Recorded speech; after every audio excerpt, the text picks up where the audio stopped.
So welcome to Be a Monk. Um, the topic I heard is why do we study these ancient literatures and the kind of the mood that to how we study and what and why we study and what's the product of it? What's to be gained? Is there anything else you want to be covered?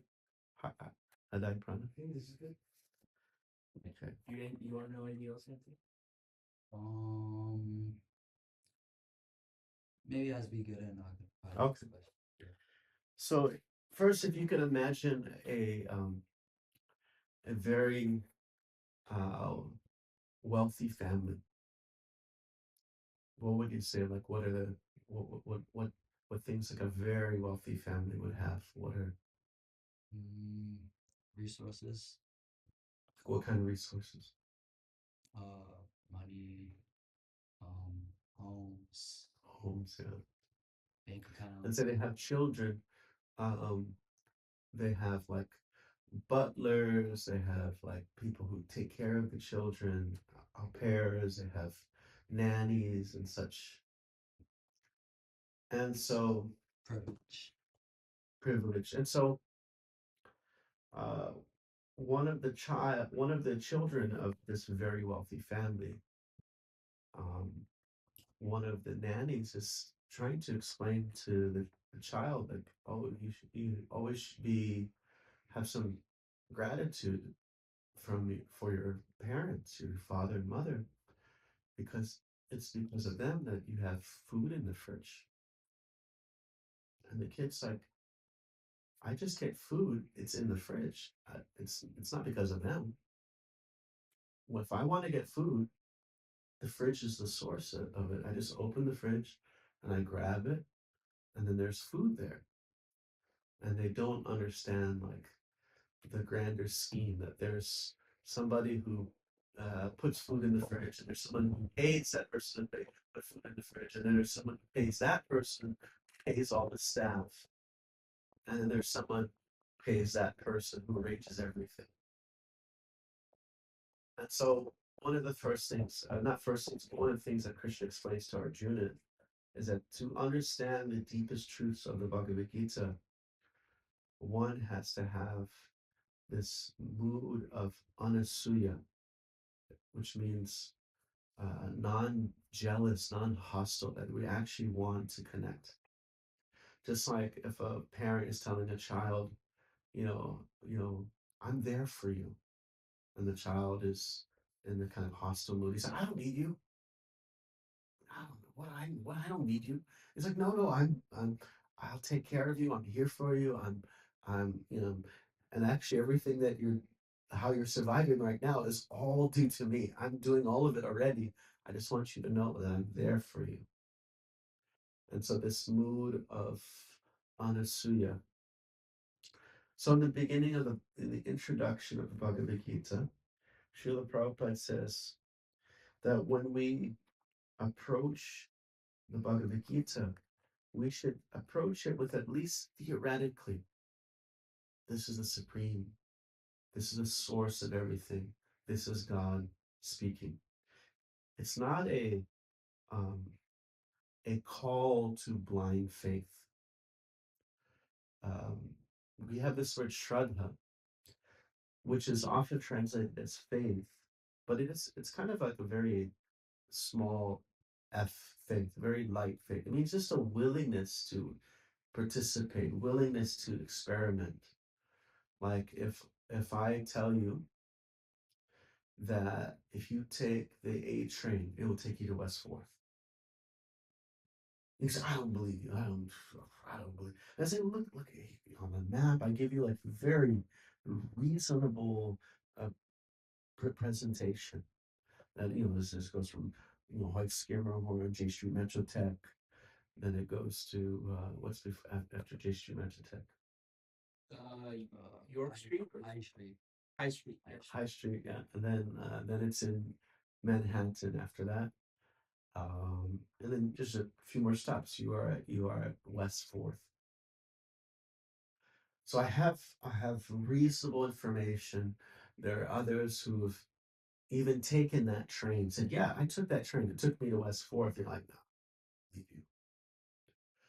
So that's what you could call blind doubt, where it's a an unwillingness, even if you presented something very uh, reasonable, an unwillingness to investigate, just like that's a lack of shraddha.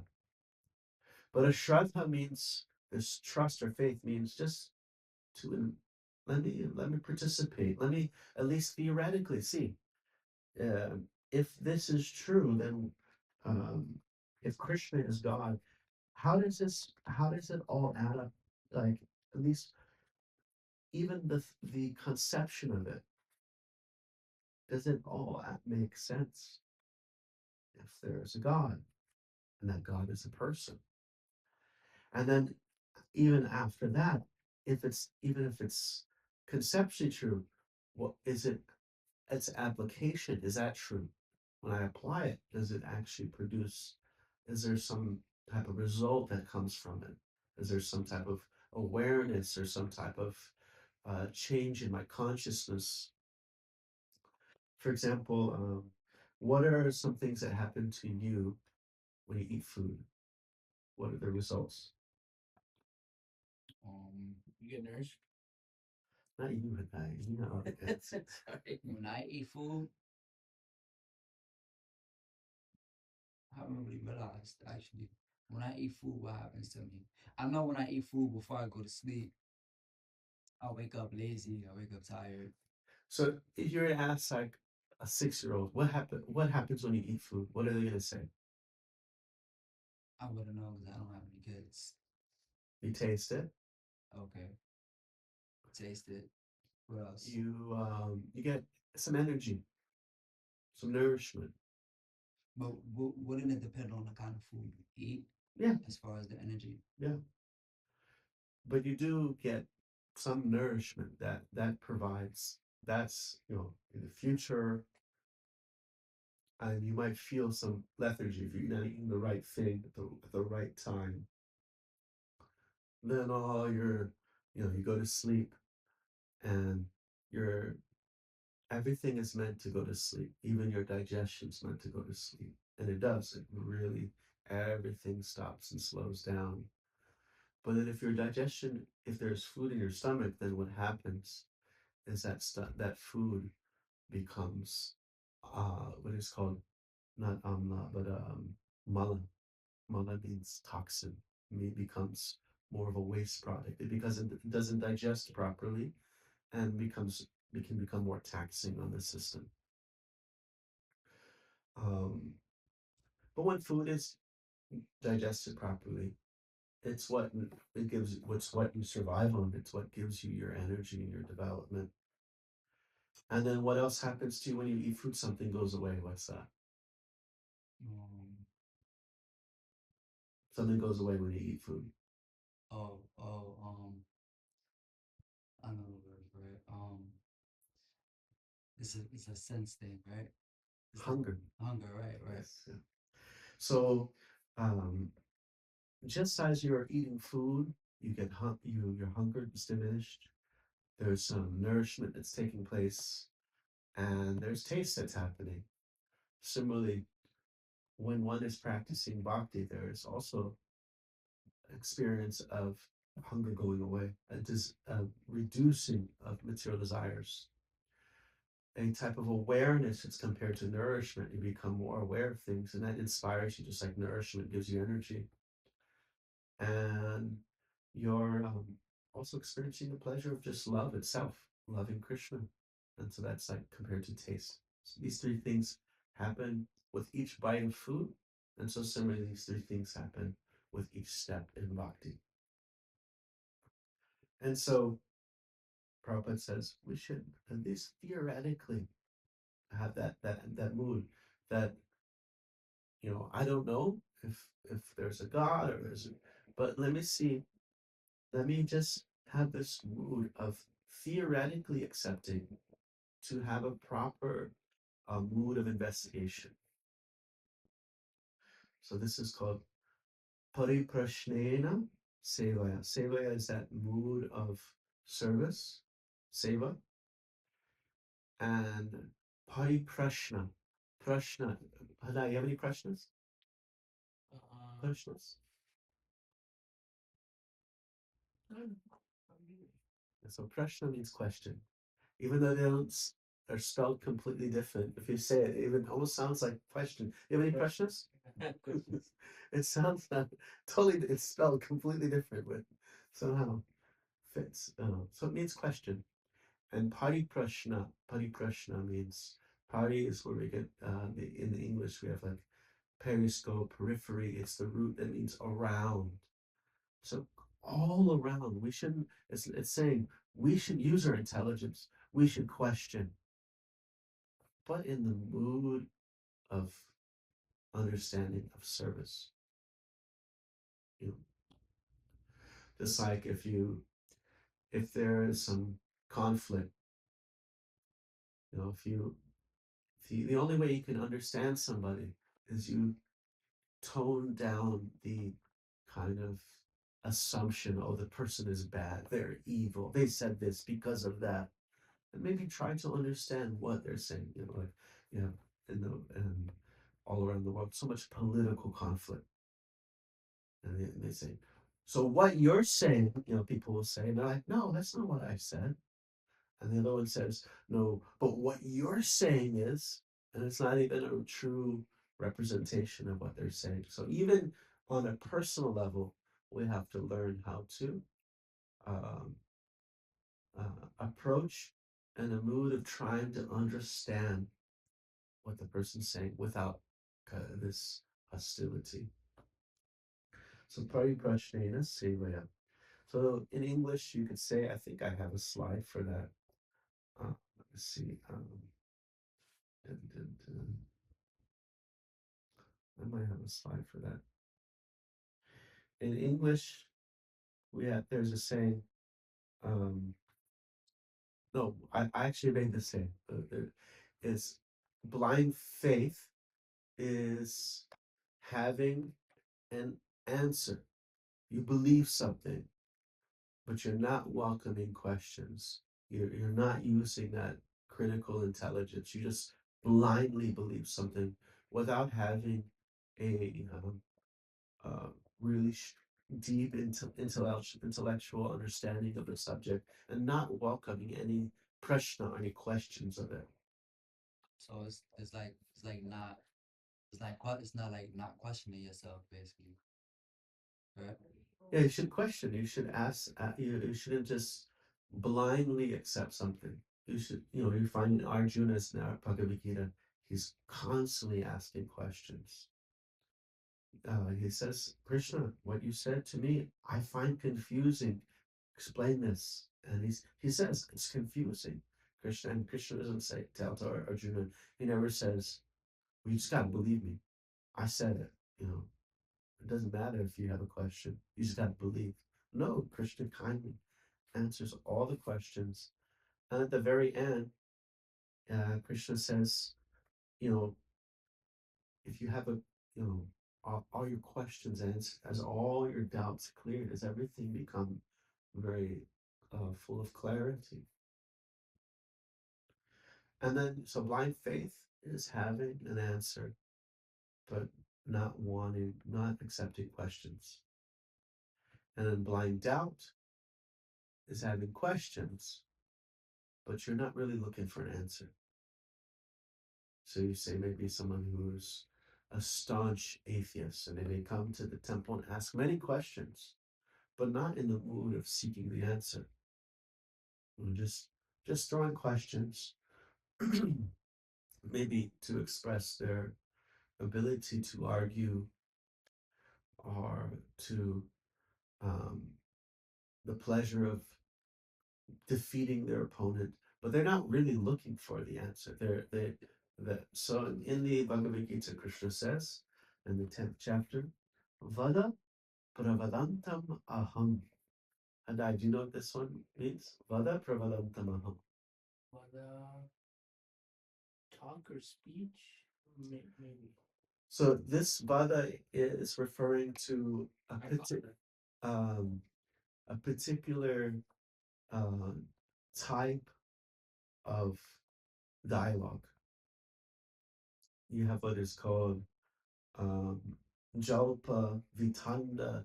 These are like different types of arguments where someone is just like trying to argue to defeat the other person, or trying to uh, defeat the other person without even establishing their argument is true. So it's just like, in debate, they have what are called argumental fallacies, where you're just using uh, kind of sly ways of trying to defeat the person, but they're not really honest presentations. And so Vada is when both parties that are discussing, they just want to know what's real, what's true. They don't, it's not about, well, if I understood something and it wasn't right, I'm open to uh, um, that option. They just want to know what is the reality, what is truth. So Vada, Krishna says, when there's a dialogue like that, that's a representative of me. And so in the Bhagavad Gita, Krishna describes various vibhuti. Vibhuti means when there's something wonderful or excellent in this world, it's it's how we can remember and see the potency of God throughout the world. When you see something very wonderful, you can see, oh, that's Krishna. Like Krishna says, I'm the pure taste and water, I'm the light of the sun and the moon, I'm the power within fire. So these are all vibhutis. And so Krishna says, when two people are discussing, arguing, debating, questioning, but they both just want to know reality, that's me. That's an expression of my vibhuti, my powers. So, question: what are some ways we can know, have knowledge of something? What are some ways we can have knowledge of something? By studying, Start asking questions, asking questions. surround yourself around, you know, devotees, you know, um, Like, if there was a fire at Atlantic Avenue, like at Barclay Center, how could we know that? What are some ways? observe, observe. Observe. So that's called sensory perception. You use your senses. What's another way? Maybe you don't see the fire directly, but you have a logical inference. You see the smoke. So can smell be a Yeah, person? all the five senses. And so you see the smoke or you smell the smoke. It's a logical inference. And then the last one is the news. Someone tells you. So that's called a reliable testimony. You know? Maybe they give some sense perception to show you video or something like that. Um, and so we'll go over some of these things. These things are called pramana. Prama means correct cognition, something that's understood, truth. And pramana means things that lead, things that produce correct understanding. And so you have um, the Vedas actually describe, I think, about 10 different ways of understanding things. But you all 10 actually boil down to just these three. These are the three ways we understand something. So here's about sense perception. So in Sanskrit, this is called pratyaksha. We use this word um, prati already. This is pariprashrena. Pratyaksha means again around. Pari or pratya. You said pratya means around. And aksha means the eyes. So whatever comes around the senses, that's the Sanskrit word for perception. I don't want to get too confusing with all the terms, but So let's read this. It says definition. And you want me to read it? Oh yeah, you can please read it. Yeah. An object gets in contact with our senses, and our mind chooses to give the received sensation attention. So just imagine you're walking in Lower East Side near the Bhakti Center, and there's all these restaurants, open air restaurants and bars and stuff. And you go by, and it's like so much talking is going on. It's like almost sounds like a chicken coop. It's like everyone's talking, and there's a way that you can actually hear a conversation, but it requires not just the ears picking up the vibration. Like somebody says, Anthony, you hear your name. So when the mind gives the sense perception attention, then you actually perceive something. Like you can sit in a restaurant, you could hear some conversation if your attention is there. Sound, all the sound is just vibrating your ears constantly, but it's when your mind gives the attention to the perception. So read that definition again. An object gets in contact with our senses. So some conversations are going on, and it's vibrating the sensory perception of our eardrum. But our mind chooses, oh, I'm interested in what they're talking about. Your mind gives it attention. And so these are of two types. You have the external, and then you also have the internal, which is the perceptions of like emotion, you love, hate, pleasure. So which one is like more of like a personal thing, like something that you're really interested in. Like if you hear a conversation, your mind goes to it. A conversation that you're interested in, or or you hear your name and you just want to see if they speaking about you. Yeah, Which one would that be? So external would be, what would the external be? it'll be external. Yeah, it'll be the senses. So that's when if I hear my name, I'm just Yeah, okay. And internal is like if I'm interested in. internal will be like maybe your your senses may see somebody like with an angry face, but it's the internal perception of the mind that helps you understand. Okay, this is anger. This is It helps you understand more the emotional components of things. Okay. Um, and even like for example, I don't know if you've heard.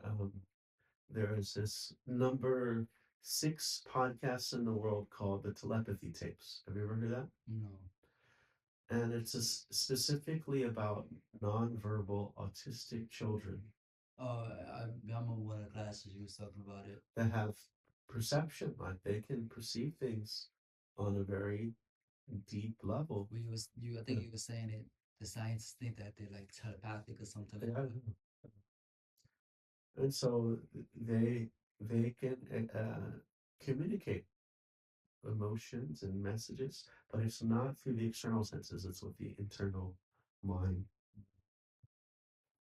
Okay. Okay. So, what are some ways that our senses are limited? What are some ways our senses are limited? Some good questions. I haven't really thought about these before. I don't know. Let me see. Some good ways our senses are limited. Maybe I can use the hunger for an example. You want, but your stomach can't eat all of it. So it's not giving you it's the incorrect perception. Like it's your mind and the hunger saying you need this, but your body's actually like, no, you No, don't. yeah, So exactly. it's like an incorrect, Right. Um, how about for the eyes? What are some limitations of the eyes?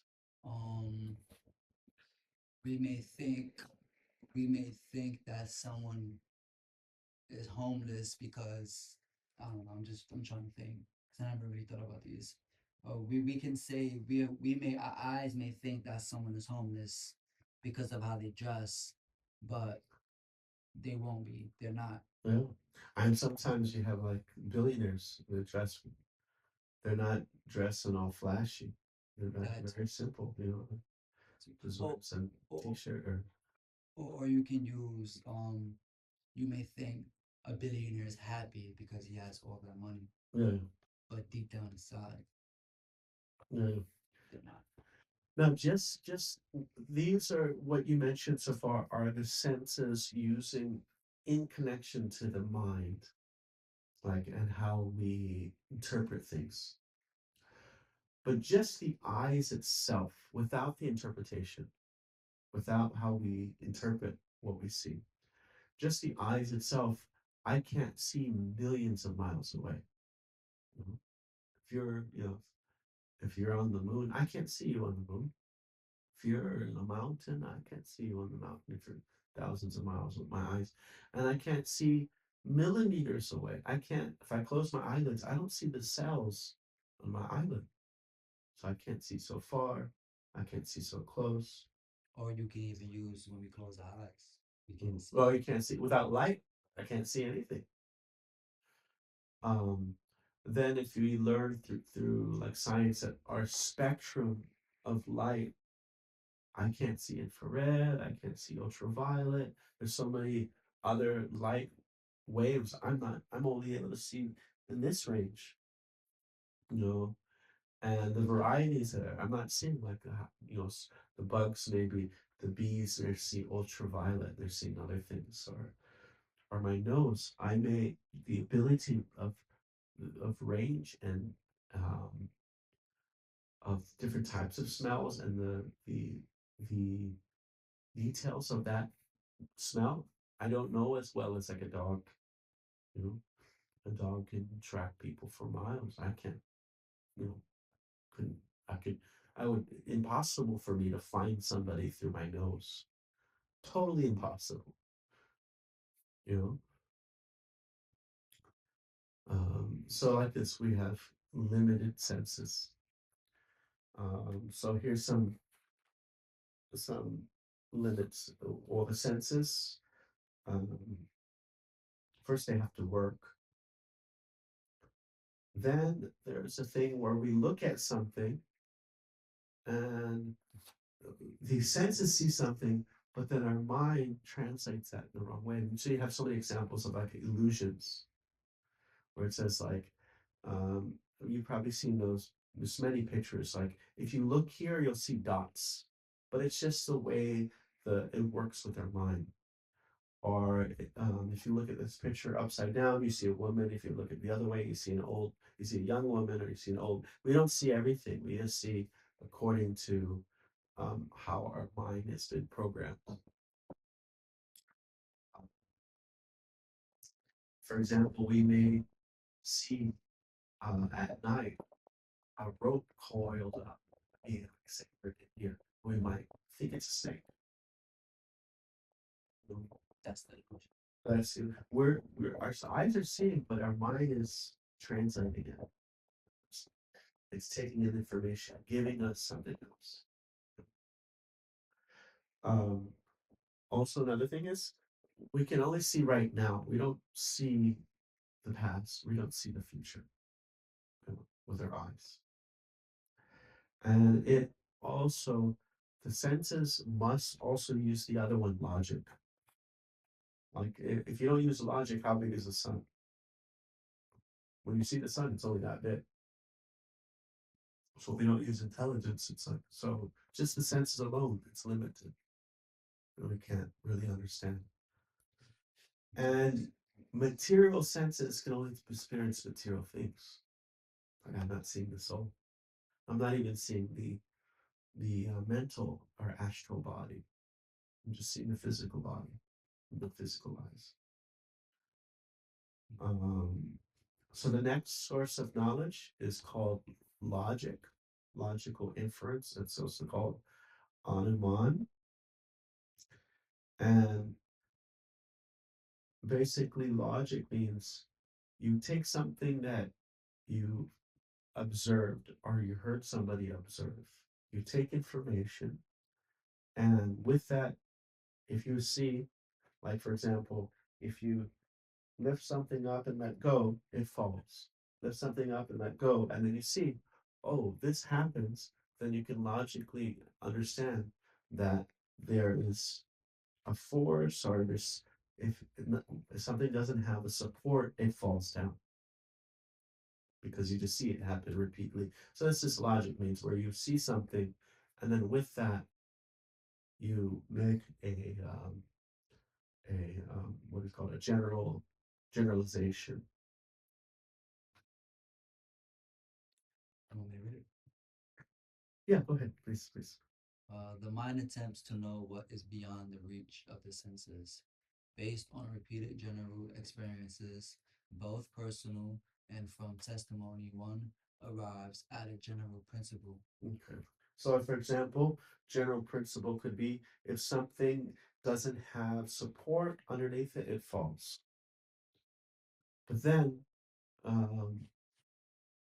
that general principle might not be the complete picture. Like, for example, you see a giant metal thing flying in the sky. Like, wait a minute, why isn't that thing falling? It takes sometimes we understand something, and then that general principle might not be the only principle, or might not be the complete principle, or that principle might not apply everywhere. For example, like if you're in outer space and there's nothing underneath, something doesn't fall. Well, it might just float around, depending on where it's at. So uh, one of the problems with logical inference is that it might not apply in all circumstances. The same general rule. Um, yeah. So one example was this bottle here. It's always going to go this direction if I let it go. But if I was in outer space and let it go, it wouldn't do that because of the lack of gravity. Well, can we use then? Can we use like if you don't have the mic, I wouldn't I wouldn't really hear what you're saying. Because since you have the mic, is more clearer. That's a general observation. Yes, yes. And so, yeah, so that's logic. So how can we base this on spirituality though? Okay, so logic is where we see a consistency, where we see something is consistent, we can understand, okay, this may be true. So that goes back to what you were saying about someone who come inside the temple trying to they ask the questions to debate, but they're not asking questions to really understand. Yeah. Right. So someone who's coming to the temple not to argue but to really ask questions can pick up general observations. Yes. Right. So one example, say we see smoke, and so logically we think there's a fire. Um, so that's good, but it's not perfect on its own. For example, what if the fire's already out? Or what is coming from a chimney? Yeah, what if it's just or what if it's not fire? What if it's steam? What if it's not smoke? What if it looks like smoke, but it's not smoke? It could be steam. Um, so the fire could be over, it could be steam, and it could be a cloud, and it looks like smoke. It's another thing. So it's not perfect, but it is helpful. The senses also not absolute in themselves. You may see something, you may see a movie where there's these robots that turn into cars, and they were off on the moon and they came to Earth, and it looks real, but if you don't use the logic, like, wait a minute, I don't see that general principle in this world. It doesn't seem like it really applies to reality that I know. And if you just go by this, what you see, you're like, okay, that's true. I saw it. That's kind of um, one thing we believe more than anything is what we see. But that's something we also have to teach children. Oh, just because you saw it on the internet, you saw this, doesn't mean it's true. You gotta like use that intelligence. Just don't see something and run with it. Yes, exactly, You exactly. use your logic to piece things together if you really want to understand something. And so that's kind of just the structure of logic. We'll go past that. So here's some of the limits. It can be affected by the four defects, and we'll cover that. The general principle is not always certain. Like letting go of this bottle doesn't mean it's always going to fall. Could be a place in this universe where it doesn't fall, like outer space, you know? So it's we may see something, but that might not always be the case. Just because we've seen it 2 or 3 or 400 times or so, might not always be the case. Um, and it also depends on our seeing something. That's logic. It's not just not on its own. It needs that perception. You know, you need to see stuff first, and then make a general understanding. You can't just without seeing something make a conclusion. It's on its own. Logic is basically a tool to organize input information, but it doesn't give you information. It only gets it has the information and organizes it and it can evaluate it, but it doesn't provide new information. For example, if I asked you to explain logically right now what's happening in Japan, you can't do it. You know? Because I'm not there. So it takes the perception or testimony, it takes information, and then you can organize it. It's like you can't deal the logic on its own can't give you information. It's a tool to analyze what's given. Okay, so I'll give you an So, example. yeah, yeah. Example of the deficiency of logic. So here's like there's two babies within the womb. They're twins. Maybe even actually, maybe even triplets. You know, they're and they're asking each other. So one of them says, "Do you believe that there's life after this, like after delivery?" And the other one says, "Yeah, of course. It's got it's got to be something after we get out of here. You know, maybe what we're doing now is to prepare for the later. You know, that's the other baby's like, that's nonsense. That's not logical. There's no life after delivery. What kind of life would that be?" Another baby, the first baby's like, "I don't know, but maybe there'll be more light than there's here. Maybe we'll walk with our legs, and maybe we'll eat with our mouth." The other baby's like, "That's crazy. You know, walking is impossible, and eating with our mouths is absurd. We eat with our umbilical cord. We know scientifically, logically, all the food comes from here. But why would we eat with our mouth? And it's also the umbilical cord is too short. So how will we live?" And it's the first baby's like, "Well, maybe it's just different from here. Maybe we don't need that cord anymore."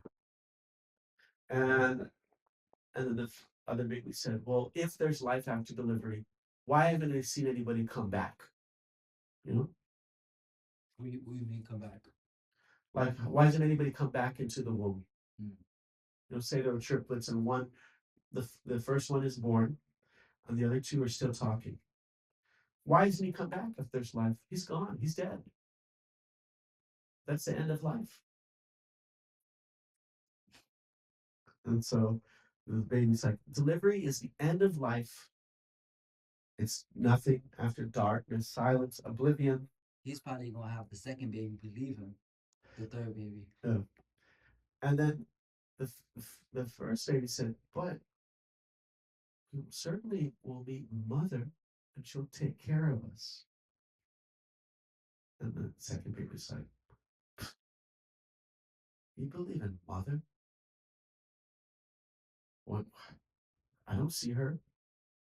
Where's mother? It's like something, I don't see God. Where's this God? And the baby said, she is all around us. It's by her that we exist. It's by her that we survive. It is her love that takes care of us.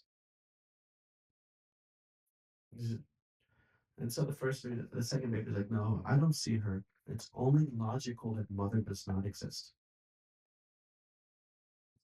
And the first baby says, sometimes when I'm silent, I can hear her voice lovingly calling me from above. So this is showing logic.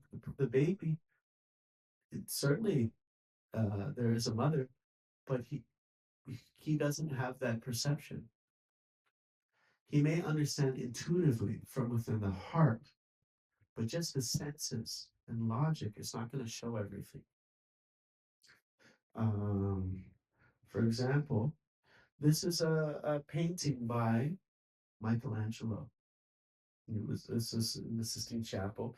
But if you were just to use logic, if you saw this painting, you didn't know history, you're like, and I said, oh, logically tell me who painted this. You couldn't figure it out.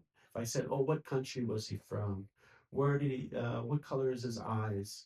What did he eat for breakfast when he painted this? You can't know any of that stuff through logic. You can only know it through testimony, through some book or some history, some type of way the information had passed through time. So that brings us to our third source of information. And this information is specifically important. This source is specifically relevant when it comes to things from beyond time. I can't see the past. I can't see the future. The only way I can get information about the past is through Shabda, testimony. I can't, so Shabda is, you want to read that? Reveals knowledge of subjects which lies beyond our senses of perception or and inference. So if I want to know what's happening in Japan, I can't use my eyes, and I can't just use my logic and make guesses. I have to have information that's coming from Japan. I have to have news or a person or something that's actually sourced out of Japan to find out what's happening there. In the same way, if I want to know what is God, it's got to be sourced, at least theoretically. You know, if you have a news station that's from Japan, we should say, okay, this is from Japan. Doesn't mean like whatever happens on that screen, we have to blindly accept. If you see a big, huge Godzilla walking through the streets, you say, wait, that doesn't really add up to how I understand everything. Maybe this is just a commercial, you know? So it's not about blind faith, but still that source of information is needed. If I want to learn about Japan, the information's got to come from Japan. If I want to learn about God, information's got to come from God. Supposedly, theoretically, at least, you know, I can test it. I can see if it makes sense, as logic. I can see if there's also perceptual changes that happen when I apply it. Does it work? Just like if I give you an MTA map, you know, map of, and it says catch the AC train to West Fourth. You know, you can have the faith to actually be willing to say, maybe it looks like it makes sense. The map matches how I understand how New York. It doesn't have Bronx in the middle and Manhattan at the top and Brooklyn on the east. It makes sense. So let me test it out. Let me get on the train. Let me see if it works and it gets me to these different stops that it says it's going to. Now, when you get off the West Fourth, it's no longer what you would call just like a faith or a trust or a willingness to participate. You now have a practical experience of it. So, same thing with Krishna consciousness. The books explain everything. You apply it, and then you can get practical experience. Oh my God. Prasadam tastes completely different from any other food I've ever had. I have this feeling. Chanting, I have this feeling. I have this like the like the experience of when you eat food, your hunger goes away. When I chant Krishna's name, I feel like my material desires have gone reduced. Just like my hunger has reduced. I feel myself different than I was before that I've practiced this. I feel there are changes. So you have that perception and intelligence and testimony. So the next one is you want to read the next part? Yeah. Everyone relies on such knowledge from an expert. Observanta. Did I say that right? Aptavakya, yeah. In day-to-day life, even those who declare that they have no faith in authority. Everyone relies on such knowledge from an expert in day-to-day life, even those who declare. So someone said, I don't believe anything. I only believe what I can see. But people don't believe have it. How many people have been to Japan? They all believe it exists. They haven't seen it. So testimony, this is how we pretty much all know. Like when we do a science class, maybe 10% of the time we're doing experiments. Most of the time it's a teacher telling us something. The books are telling us something, giving us information, and we are trusting it. So we might think sometimes we hear, oh, your scriptures, you just believe in your trust in it. It's like the same thing, you're believing the science book, you're trusting it. Only a little bit of percentage of the time you're doing the experiment to test it. So this trusting in testimony is the way we understand so many things in this world. It's not just a religious thing. It's just how like if I want to know something from another country, it's got to come from testimony unless I'm actually there. Can that be a reason why I'm trying to can that be a reason why people are considered to be getting dumber and dumber because everyone is just going with what they're hearing instead of actually Testing. testing, Yeah. right? Yeah, it's kind of like just like you have like some gerbils in a cage and they just eat, run on the wheel, maybe they mate, they eat, run on the wheel, and that's kind of like our life. We're not really asked that, and what that's the only thing that animals can't do is ask questions like us, but really self-reflective questions. And so we're not really being human unless we're asking those questions. We're living like animals. Exactly. So can you read the last part? Yeah. Most powerful tool for conveying knowledge from one person to another, especially if they are greatly separated from by time or space, which is almost always case in spiritual matters. So if we want to know about the life of Shakespeare, we can't just guess. It's called logic. We can't use our eyes. We have to rely on testimony.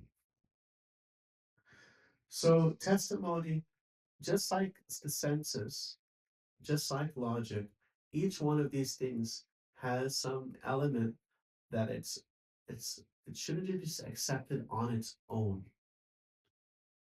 We should use our intelligence and we should use all three of these things are meant to be used together. Like, for example, in the book Chaitanya Charitamrita, there are some people that were with Lord Chaitanya, and they're saying, "Oh, we heard that at night in Vrindavan, if you go to the river Yamuna, you'll see Krishna uh, dancing on the heads of the Kaliya snake at night." And Lord Chaitanya said, "Actually, if you read the Sastra, if you read the source, the testimony, it says that Krishna doesn't appear like this in this time period. So you're just kind of blindly accepting, this kind of village story because they heard from other people in the village. And what they found out was actually it was just a fisherman at night. He had a lamp and he was using the light of the lamp to catch fish, but people were looking and they saw this light dancing on the lake, on the river, and they're like, "Oh, that's God dancing on the glowing jewels of the." So That's the illusion. yeah. So when you accept information without logic or without perceiving, then you're just too gullible. You know? And if um, you accept what you see without testimony or logic, then you're just paralyzed. You know, like someone who, uh, if he has no logic, for example, there was a philosopher. He said, "I wouldn't believe the sun would rise tomorrow unless I saw it." Like you can't even make plans because you don't know. Okay, is the sun going to come up? Because you only believe what you see, not what you're not with intelligence, just only what you see. So you need all three of these. And then logic on itself, like we said, you can't know anything with logic. You need to see things to make logical conclusions, or you need to hear things to make logical conclusions. So both all three things are used together. Um, these are some defects of cognition, of how we understand things. Um, I can show you. These are the four considered four defects. You'll find this talked about in a book called the Ishopanishad. I think it's in the introduction that Prabhupada talks about it. So we talked about some of these already. The senses, the eyes, its limitation. Another one is the snake for the rope. We see something. It's not that our eyes didn't see it, but our mind misprocesses it. And that's the process and error. Yes, yes. And then there's things we just don't see because we're not paying attention. Like, for example, we don't see that we are a soul within the body because we're just not paying attention. That's called illusion. And despite those one, two, and three, we then teach. Like, for example, our kids will often hear something on the internet and then tell it to somebody like it's the truth. And then you say, well, how much did you really check how true that is? You know, such and such president said they're going to ban tomatoes. You're like, what? What? What are you talking about? Did you check? Did you really do your investigation? So that's called deliberate deception. When we even though we have imperfect senses, we misprocess things. We're inattentive. We have illusions about ourselves in this world. We still present ourselves like I know the truth and here's the truth. I think, perhaps, maybe. Um, so It's like giving out. It's like thinking you know the truth and giving out false information. yeah. Right. So this is one of the reasons why uh, out of these four defects, when we understand the way we understand God is through words of God. As we said, it's um, we're not asked to just blindly accept it, but we understand logically. If we understand, it's like if I want to learn about Japan, it's got to come from a source from Japan. If I want to learn about God, it's got to come from the source of God, because God is going to be free from these four defects. So how can I know the soul of God?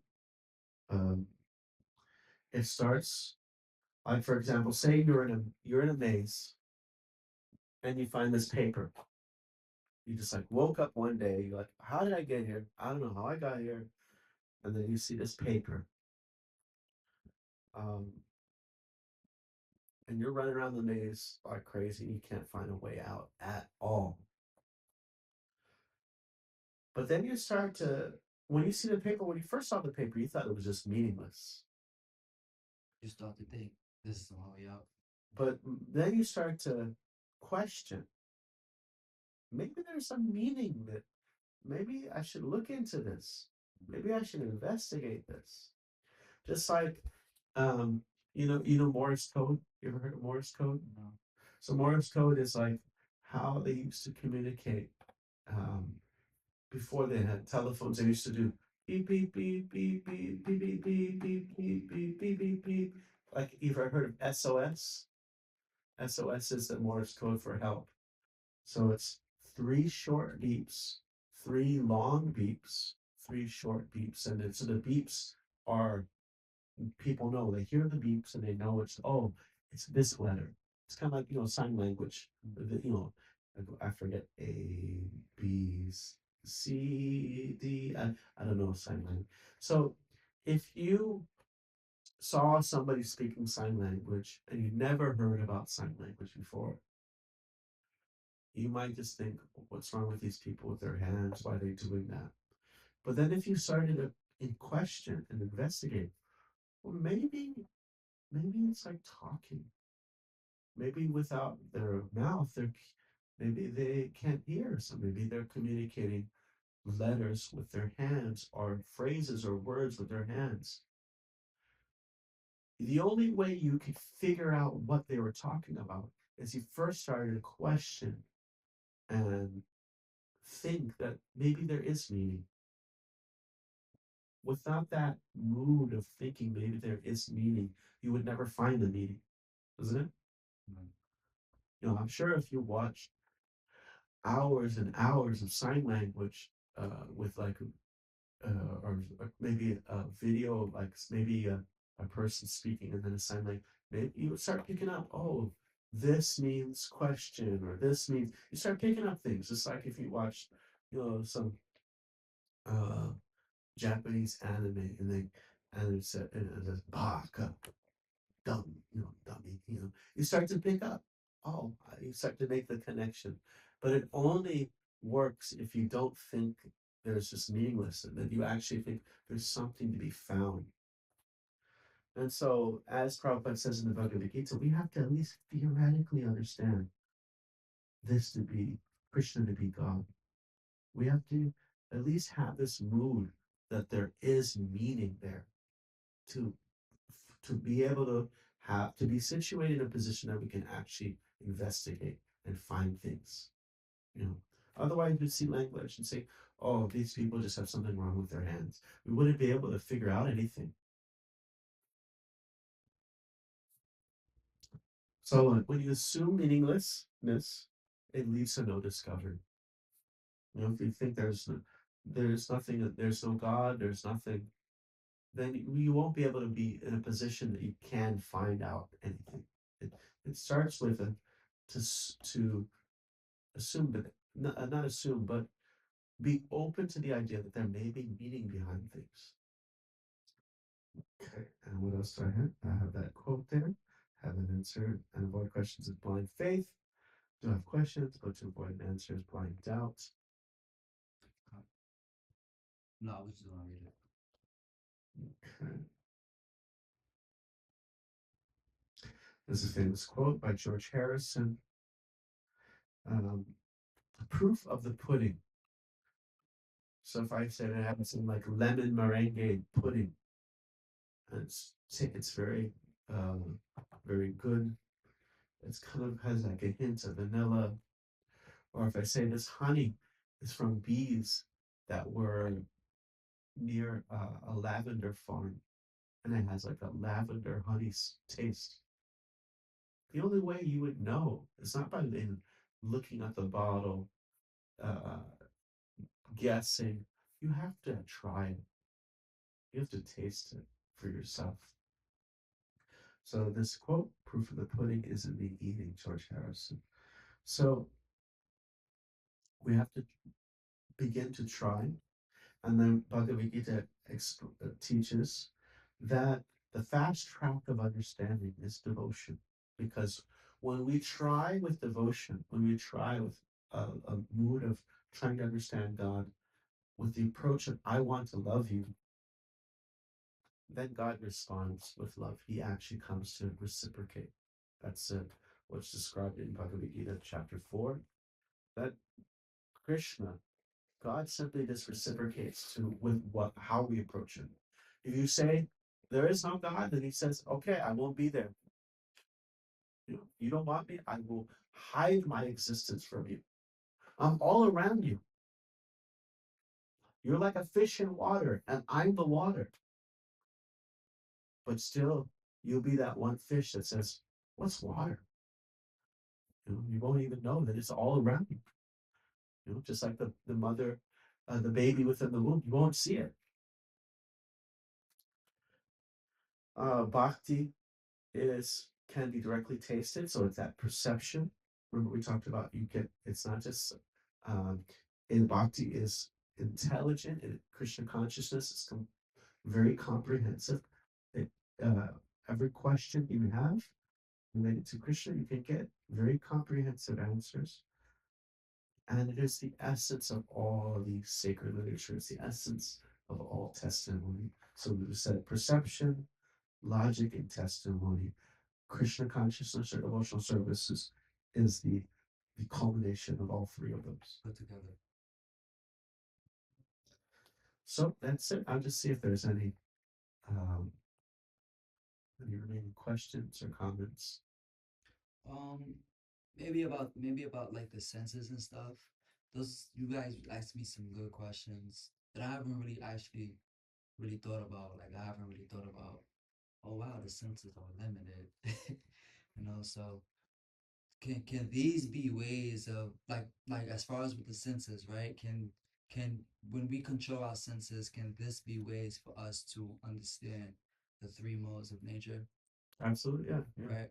Goodness, passion, ignorance, right? And how can we control these senses? Because I was told, I think it was one of the devotees, they was explaining japa to me, and he was telling me, I think he got a quote from the Bhagavad Gita saying like, when you control your mind, when you control your senses, then you can actually see God. So I've just been trying to focus on my senses a little more, you know. Well, we say focus on God, and then you'll control your senses. Okay. Um, for example, just imagine you have not eaten in 8 days, and you are hungry. Practically any food you find starts to look good. This is not, let's say it's not like a fast or something. You just, it's like a disaster. You have not eaten food and you need food. If it's food in the garbage can, it's behind a dumpster, whatever, anything, it starts to look good because you are starving. In the same way, the soul is always looking for pleasure, but oftentimes we're looking for garbage pleasure. Material pleasure. Yeah, it's like garbage dumpster pleasure. Now, if you give somebody who's starving absolutely delicious food, Krishna, give them some nice pizza and salad. What's your favorite food? Favorite food, honestly, it's Rice. Who's got some rice? And, what do you like to put on top of rice? rice. Oh, I like to eat my rice plain. Just plain, it's a nice rice. That's a nice Yeah, freshly cooked rice. there's a few dishes that I like, but I don't know the names of it. I just looking for question. So I like halaba. so you got your rice, you got your halava, you got your nice vegetables. You haven't eaten in 8 days, but you have so much rice, so much halava. Are you thinking about the dumpster anymore? It's gone. You've you've conquered that desire. How have you conquered it? You conquered the lower taste with a higher taste. Okay. Because it's prashadam. So how do we control the senses? We control the senses by connecting the senses to Krishna. So okay, so we control the senses by obviously pleasuring, but pleasuring on a spiritual platform. Yeah. So we see the beautiful form of Krishna. We taste the food that's been cooked with love. We smell the flowers that have been offered with love.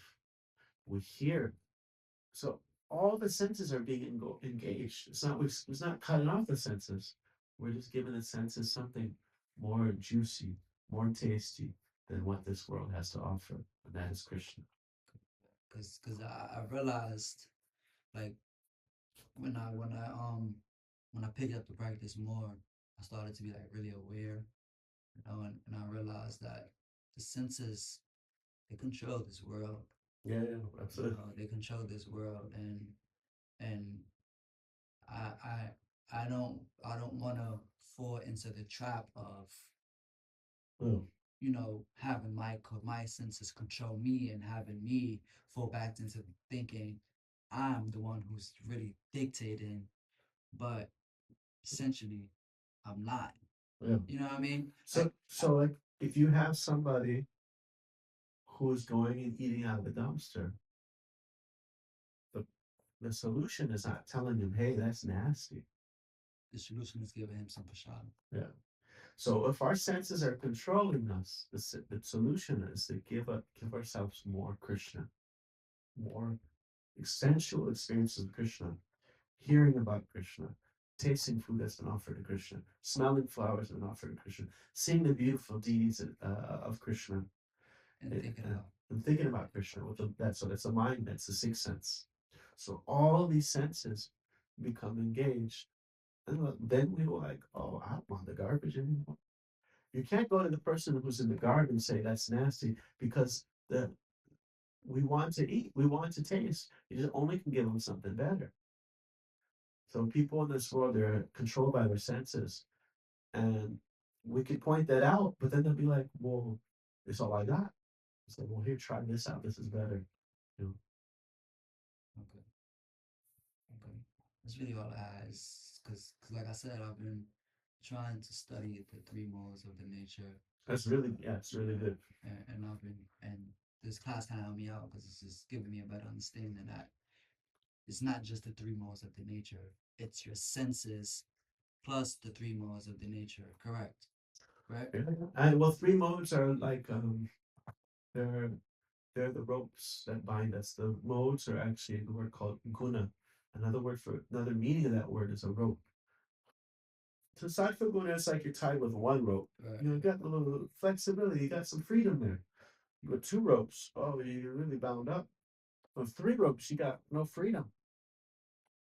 And so we try to connect. We try to have that intelligence. Oh, let me take in those things that are in the more sattvic, the mode of goodness, because that gives me more freedom to worship God. And how can we connect the three modes with the senses? So the sen your senses are how we perceive, and also including what we are attached to. You know, like I like looking this, I like tasting this, I like hearing about this, and so that's the gunas or the modes of nature are the conditionings that we've had from our past lives. So we can try to change that conditioning in instead of going with the impulse, we choose, I want the higher thing. And that way, our senses will become purified and transformed. Therefore, our eyes will want to see the spiritual thing, our ears will want to hear the spiritual thing. It makes sense. It makes sense. Makes sense. Control the senses, right? But control them Yeah, by I guess you saying control them by making everything around you spiritual, exactly. right? So, like, Krishna we're gonna do consciousness. just really soon, we're gonna control our senses by eating prasadam. Right this time. Yeah. You're Yeah. you're at the right time. So then we sing the song Sharira Vijaja Jambidya Taika Jibili Bili Nishaya Shagari. Tanmanje Jivayati Loba Moisabamati Take Katakatina Sansare And Krishna what's Boya Toina Moy Kori Bara Jivan Swam Prasad Nadilo Vai Sayana Mita Radha Krishna Gunakam Rame De Kovish Shekatman Itai Shiny light, shiny time, love Prabhupada time. Oh, play Monday, Hari Hari Go. So the senses are just dragging us. The prayer is saying, but Krishna, you're so kind to send us this prasada, this spiritual food, just to conquer our senses. okay, okay. I Yes. was wondering what was the prayer Yeah. because I have the prayer book, but Yeah, so I guess I that's about how to control the yeah yeah senses. it's And the most powerful of the sense is the tongue. When you give the tongue prasadam and always engage it in kirtan and glorifying Krishna, yeah I have then everything else follows. I have it right here actually, but I guess I was saying it wrong the whole time. The prayer. It's a Bengali. Sometimes Bengali is a little harder. So we'll stop here and we'll go prasadam om tat sat. Thanks a lot. Hare Krishna. Like, I just want to show. Is this what y'all was just singing?